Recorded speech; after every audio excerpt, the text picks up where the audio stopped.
আজ শিশু দিবস। আজকের দিনে আমরা প্রত্যেকটা বাচ্চাদের উইশ করি, কিন্তু আমরা যারা বড় হয়ে গেছি আমাদের মধ্যেও তো কোথাও একটা শিশু লুকিয়ে রয়েছে।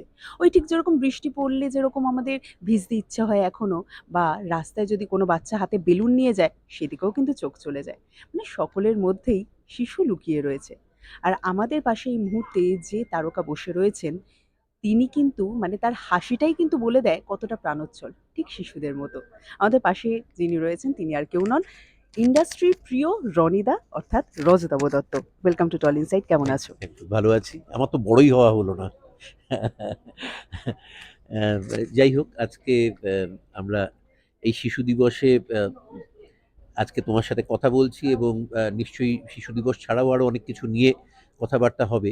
কিন্তু সত্যি শিশু দিবসে আজকে মানে এরকম একটা ইন্টারভিউ এর মুখোমুখি হতে পেরে চমৎকার লাগছে। একদমই। এবং রজতাভদা, কেন তোমাকে পেয়েই শুরুটা হলো, প্রথমে যেটা নিয়ে জিজ্ঞাসা করব, ওই হয় না ছোটবেলায় বলা হতো যে যদি না শুয়ে যাও, মানে হিন্দি চলচ্চিত্রের ক্ষেত্রে, তাহলে গব্বর আসবে।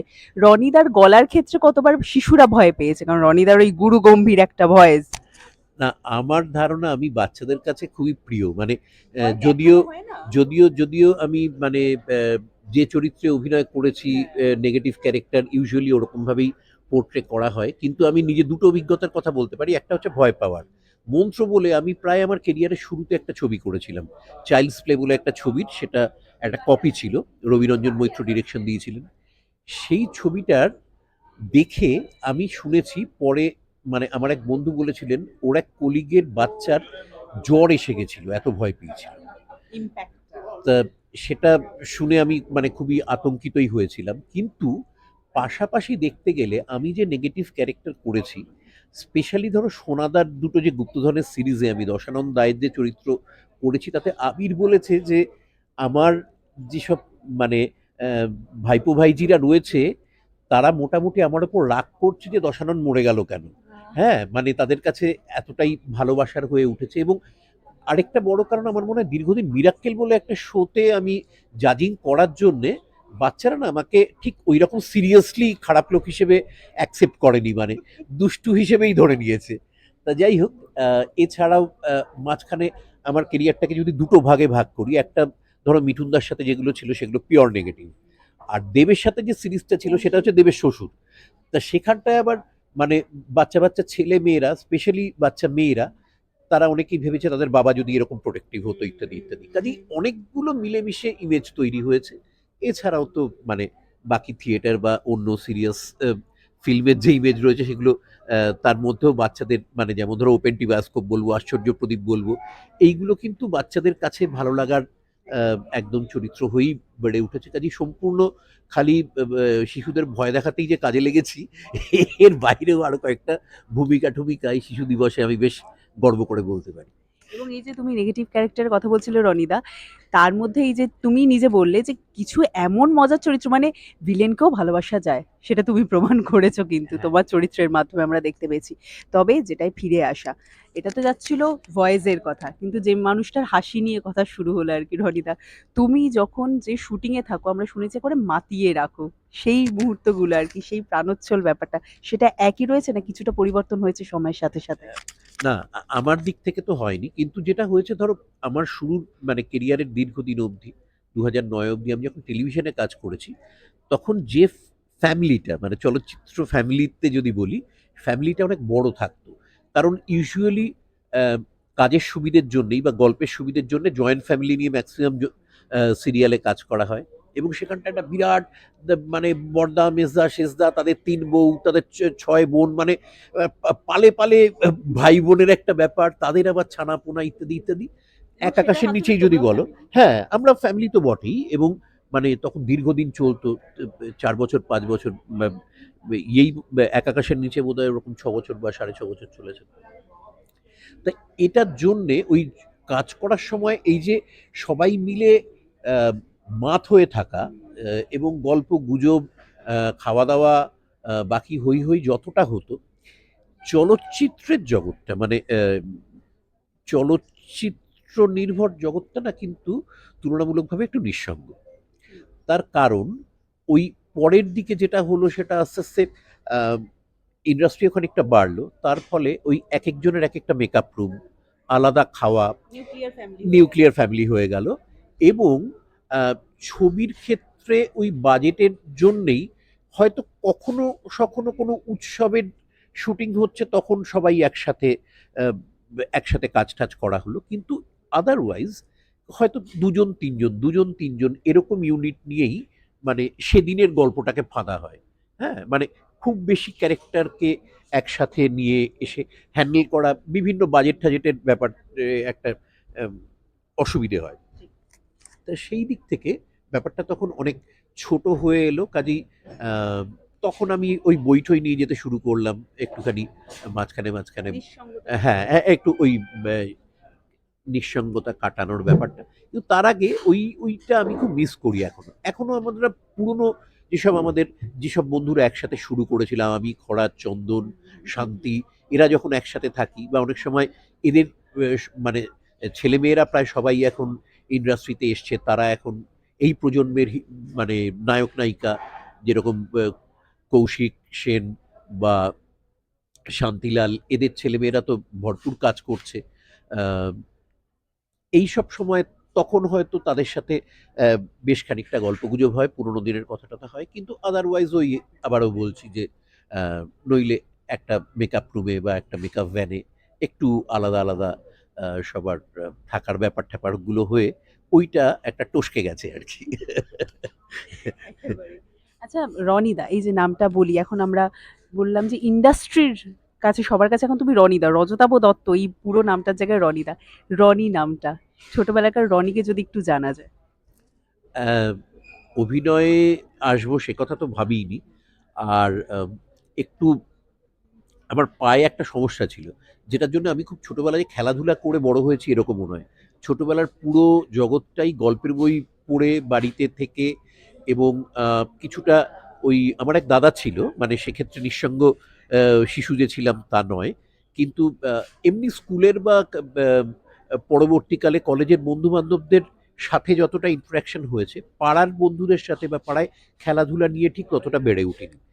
তা সেটা তখন বড় একটা জগৎ ছিল, মানে শিশু এমনিতেই কল্পনাপ্রবণ হয় আর প্রচুর গল্পের বই পড়া, সেগুলো নিয়ে নানা রকম আষাঢ়ে চিন্তা, এবং সেগুলোকে বাড়ি থেকেও বেশ প্যাম্পার করা হতো। এবং তখন আহ, অনেকটা সময়ও পেত একটা বাচ্চা, যেহেতু ইন্টারনেটটা আসেনি, কাজেই অলস মানে শীতের দুপুর বা ওই গ্রীষ্মের বিকেল, এইগুলো একা একা গল্পের বই ছাড়াও যে অন্য সময়টা তার একটা বড় চারপাশের জগৎটাকে খুঁটিয়ে দেখা। আহ, ওই একচিলতে খুব মানে প্রথম যে বাড়িটায় আমরা থাকতাম, খুব একটা গলির মধ্যে বাড়ি ছিল, একতলায়, খুব আলো টালো আসতো না। তা কখনো একটা বিশেষ সময় হয়তো দরজা দিয়ে একচিলতে আলো এসে পড়ছে এবং সেখানটা একটুখানি চাল বা এরকম ধান কিছু পড়ে রয়েছে, কয়েকটা চড়াই সেটাকে খুঁটে খাচ্ছে। ওইগুলো এখনো ভীষণ রকমভাবে আঁকা হয়ে রয়েছে। বা দুপুরবেলা হয়তো তার পরের যে বাড়িটায় থাকি, সেই বাড়িটায় তখন খড়খড়ি দেওয়া জানলা ছিল। তা তখন আমাদের সবে ওই ফিজিক্সে একটু একটু করে পড়ানো হচ্ছে কিভাবে একটা রিফ্লেকশন উল্টে যায় যখন ক্যামেরার লেন্সের মধ্যে দিয়ে যায়। আর আমরা দেখতাম রাস্তা দিয়ে একটা লোক উল্টো হয়ে হাঁটতে হাঁটতে আমার ঘরের ছায়াটায় ক্রস করে চলে গেল, কারণ খড়খড়ি দিয়ে একটু একটু করে আলো আসছে এবং তাতে রিফ্লেকশনটা উল্টে যাচ্ছে। তা ওই যে স্মৃতিগুলো, সেগুলো না খুব কি বলবো, খুব কালারফুল করে রেখেছে আমার ছোটবেলাটাকে। কিন্তু অভিনয়ের কথা বিন্দুমাত্র ভাবিনি। গান টান শিখতাম এবং তারপরে অনেকবারই বিভিন্ন ইন্টারভিউয়ে বলেছি, আর রিপিট করতে চাই না, মানে আহ, ওই চাকরি করতে করতে থিয়েটারের কর্মী হিসেবে, অভিনেতা হিসেবে নয়, এবং তারপর চাকরি ছেড়ে দেওয়ার পরে পেশাদার হিসেবে ঢোকা মনে হয় যে চাকরিটা যদি নাই করতে চাই তাহলে এটাকে আরেকটু সিরিয়াসলি করা উচিত, ওই রকমভাবে অভিনয়ে চলে আসে। এবার আমি একটু রনিদার ক্ষেত্রে জানতে চাইবো, মানুষটার স্মৃতিগুলো তো সব শুনলাম, মানুষটা নিজে ছোটবেলায় কেমন ছিল? দুরন্ত নাকি শান্ত?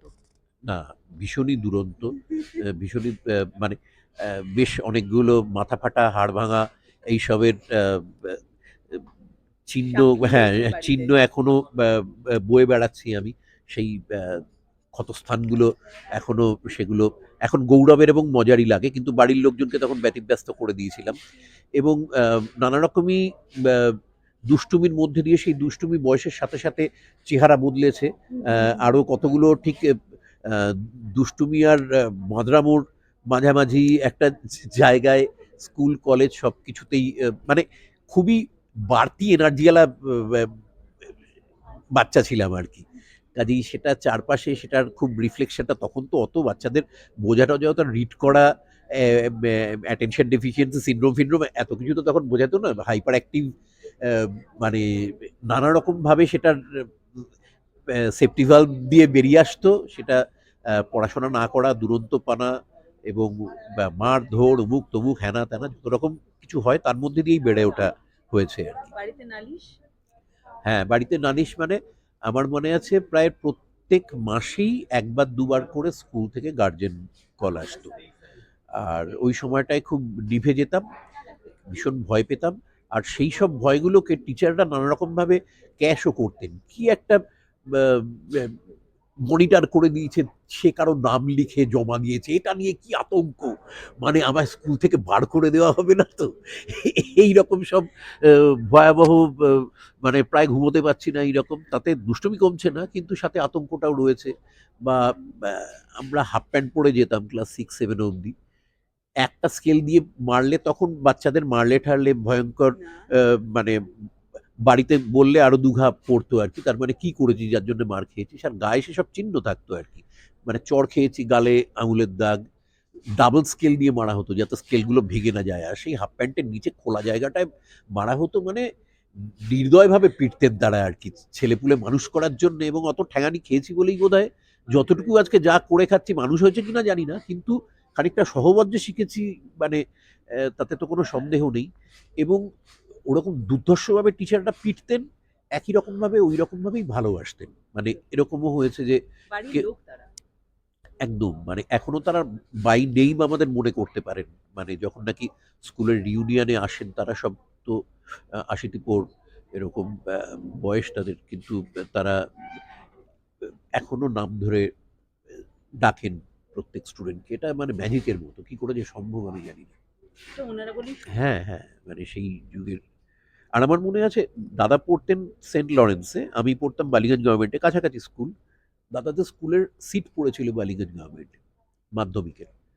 এবং আহ, দাদা তারপরে বাড়িতে গিয়ে বলেছিল তোদের স্কুলের এক একজন টিচারকে দেখলে কি শ্রদ্ধা হয় রে, মানে সেই ধুতি পাঞ্জাবি বা ধুতি বাংলা শার্ট পরা এক একজন শিক্ষক। আমার মনে আছে জ্যোতিবাবু বলে একজন ছিলেন, তিনি শুনতাম হাটখোলার দত্ত পরিবারের ছেলে, সোনালী রঙের একটা চশমা, কাঁচা পাকা বাবরি চুল, সে হেঁটে যেতেন একটা দেখার মতো আর কি, কি রূপ। শৈলেশবাবু বলে একজন ছিলেন, তিনি আবার একটু মেটে খাটো, খুব ভারী গলার আওয়াজ ছিল, আমাদের ইতিহাস পড়াতেন। আমরা যে মাধ্যমিকের ইতিহাসে বালিগঞ্জ গভর্নমেন্টের স্টুডেন্টরা সে ব্যাচে অত ভালো রেজাল্ট করেছে, তার কারণ হচ্ছে উনি তারপরে এক্সট্রা ক্লাস নিতেন আর কি, কিন্তু তিনি বাহাতে চড় মারতেন। আর তার চর যে কত আচ্ছা আচ্ছা বালিগঞ্জ গভর্নমেন্টের বেয়ারা স্টুডেন্টকে সিধে করে দিয়েছে।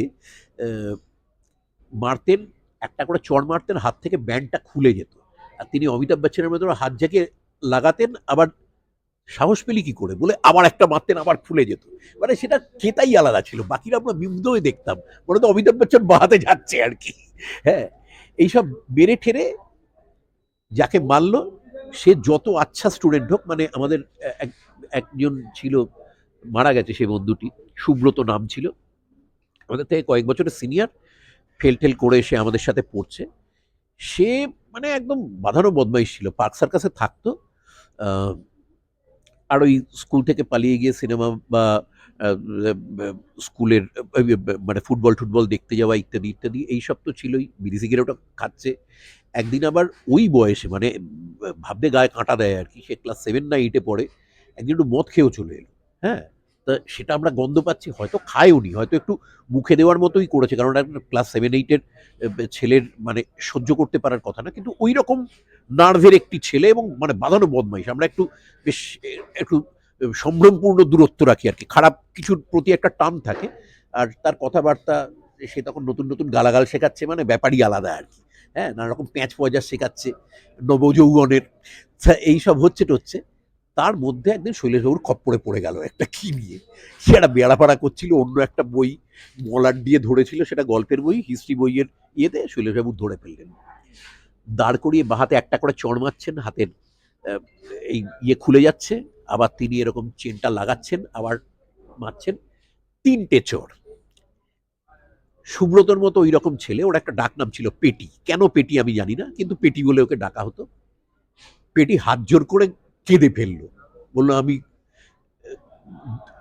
আমার অন্যায় হয়ে গেছে স্যার। এটা আমাদের কাছে একটা অসম্ভব ব্যাপার। মানে ওর সম্পূর্ণ সব রকম প্রতিভা ছিল চার্লস সোবরাজ হওয়ার। হ্যাঁ, তার নার্ভ তিনটে শৈলেশবাবুর চড়ে, মানে আমরা শৈলেশবাবুর হিরোইজমে আরো মুগ্ধ। এবং যেটা কাণ্ড হলো, ওই তিনটে চর খেয়ে কেঁদে ফেলে ওই কথা বললো, এবং শৈলেশবাবুর কাঁধে একটা হাত রেখে বললো আমিও খুব দুঃখিত তোমায় মারতে হলো বলে। ও হাউ হাউ করে কেঁদে ফেললো। এবং এইটাই আমি বলছি যে এটা কোথাও ইগোর লড়াই নয়, কোথাও মানে অন্য কিছু নয়। এবং যখন নাকি ক্লাস শেষ হলো, ওই রকম একটা মার খাওয়ার পরে একটা ছেলে, যার ওই সময় অ্যাডলোসেন্সের নিজের ইগো তৈরি হচ্ছে, আমরা গেছি এবার হয়তো স্যারের সম্বন্ধে তিনটে খারাপ কথা বলবো, তার বদলে গালে হাত দিয়ে বললো হাতে কি জোর রে। আমার এই ঘটনাটা মনে আছে। আমি এটাকে না ওই মানে সন্তান মানুষ করার ওই ইয়ের মধ্যেই ফেলবো, যেখানটায় অতটাই ভালোবাসা মিশে থাকে একটা শাসনের মধ্যে, যেটাকে কখনো শুধুমাত্র মানে এখন যেরকম বিভিন্ন কিছু হয়ে গেছে যে বাচ্চাদের গায়ে হাত দেওয়া যাবে না, খারাপ কথা বলা যাবে না, সে বিগড়ে যেতে পারে, সে সুইসাইড করতে পারে, এসব ন্যাকামো তখন ছিল না। আমি ন্যাকামো বলে কাউকে আহত করতে চাই না, হয়তো অনেক কিছু এরকম রয়েছে, কিন্তু যুগটা অন্য ছিল।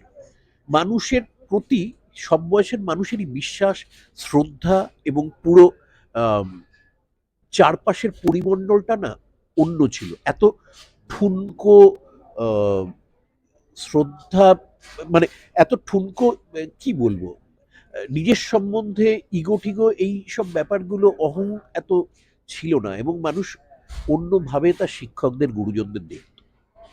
মানুষ গড়ার যারা কারিগর, বাবা মা ছাড়াও শিক্ষকরাই কিন্তু একদমই, অ্যাকচুয়ালি। মানে এটা তো সত্যি সত্যি দেখেছি যে আমরা যখন খুব অল্প বয়সে বিড়ি সিগারেট খেতে শিখছি, ধরো রীতিমতো ভয়ে ভয়ে খাচ্ছি যে কোনো সিনিয়র যদি সামনে পড়েন তাহলে তিনি হয়তো কান মুলে দিতে পারেন বা বকতে পারেন। এটা এখন অবিশ্বাস্য। মানে প্রায়, যাই হোক, মানে আমি এখনকার বাচ্চাদের ইয়ে সম্বন্ধে বলতে চাই না, কিন্তু আমি বলছি যুগটা অন্য ছিল। যেটা হলো সেটা ভালো হলো কি খারাপ হলো জানি না, কিন্তু তার মধ্যে অনেকটা তো পরবর্তীকালে যেমনটা বিদেশে দেখে আসা হয়েছে সেটা ঢুকে পড়লো তার মধ্যে। পুরো শিক্ষার ধরনটা, সিনেমা, সব কিছুতে যাতে একটা সংস্কৃতি ঢুকে পড়ে।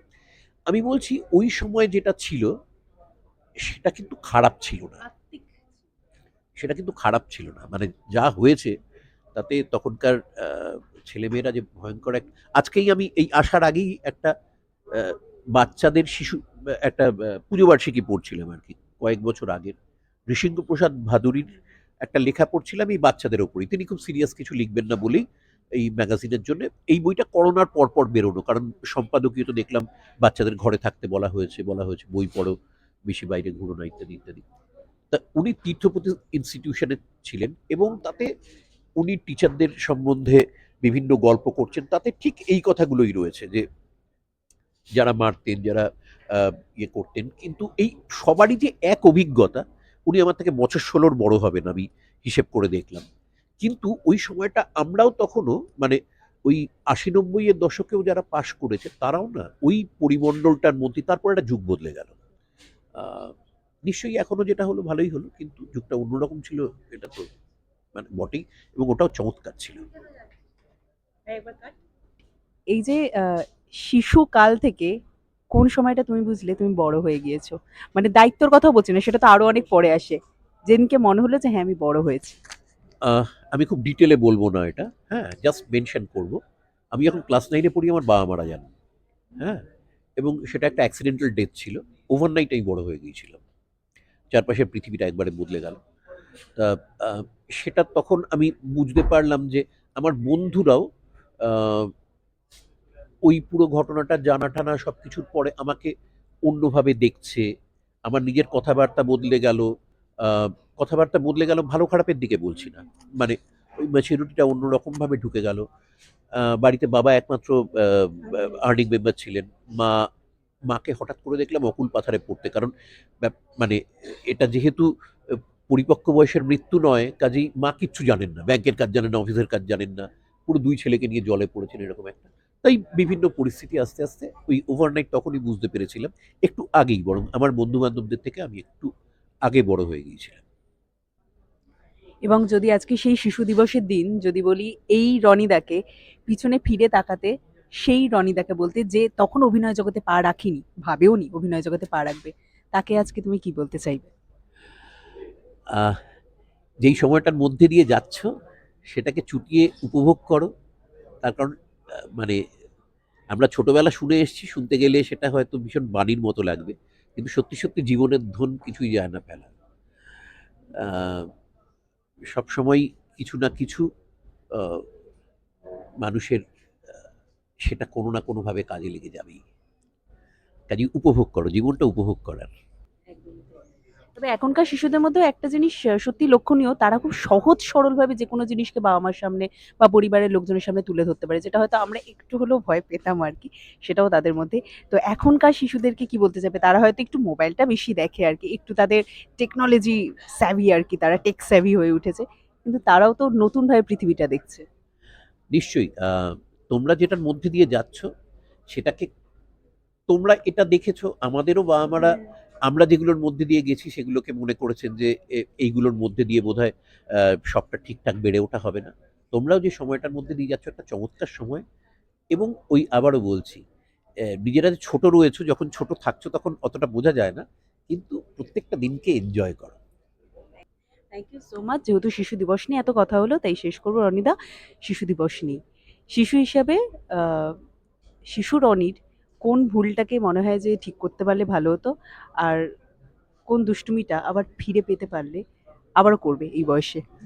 না, আমি কোনো কিছু রিপেন্ট করি না, কিন্তু আমি এখনো শিশুই রয়েছি এটা আমি মনে করতে পারি। মানে এটা মজা করে বলা নয়। আমার ধারণা আমি আমার ভেতরের বিস্ময়টা এখনো বাঁচিয়ে রাখতে পেরেছি। আমি এখনো প্রত্যেকদিন খুব অবাক হই। আমি একটা সিনেমা দেখতে গিয়ে হা হয়ে যাই নিজে, যে আমি এখনো একজন সিনেমারই কর্মী সেটা আমার ছবি দেখতে গিয়ে খেয়াল থাকে না, কোনো অ্যাঙ্গেল, স্ক্রিপ্টের কি প্যাচ পয়জার হলো, ডিরেকশনের কি হলো। আমার বেশিরভাগ জিনিসই খুব ভাল লেগে যায়, শুধু সিনেমা নয়, যে কোনো কিছুই পৃথিবী এখনো খুব সুন্দর লাগে আমার কাছে। এবং কোনো কিছু মন খারাপ হলে আমার মনে হয় খুব তাড়াতাড়ি এটা কেটে যাবে, আবার নিশ্চয়ই খুব ভালো কিছু আসবে। থ্যাংক ইউ সো মাচ রনিদা। এবং হয় না ঠিক যেরকম তুমি বললে যে তুমি এখনো নিজেকে শিশু মনে করো কারণ বিস্ময়টা রয়েছে। আর শিশুরা সবকিছু নতুন জিনিস শিখতে চায়। আজকে আমি এই মুহূর্তে বসে তোমার থেকে অনেক কিছু শিখলাম। তার মধ্যে বাঁধানো বদমাইশ কথাটাও কিন্তু শিখলাম। এই দুর্ধর্ষ দুশমনের মতো আরকি। থ্যাংক ইউ সো মাচ রনিদা। অনেক, অনেক ধন্যবাদ তোমাকে এবং দর্শকদের জন্য বলার যে নিজের অন্তরে যে শিশুটা রয়েছে তাকে কিন্তু বাঁচিয়ে রাখতে হবে। কারণ প্রত্যেকটা দিন নতুন। তাই প্রত্যেকটা নতুন দিনকে নতুনভাবে জানতে হবে। আর তাই জন্যই আরো বেশি করে বাঁচতে হবে। আর এরকমই আরো অফ স্ক্রিন আড্ডা দেখার জন্য অবশ্যই নজর রাখুন টলিউড সাইড চ্যানেলে।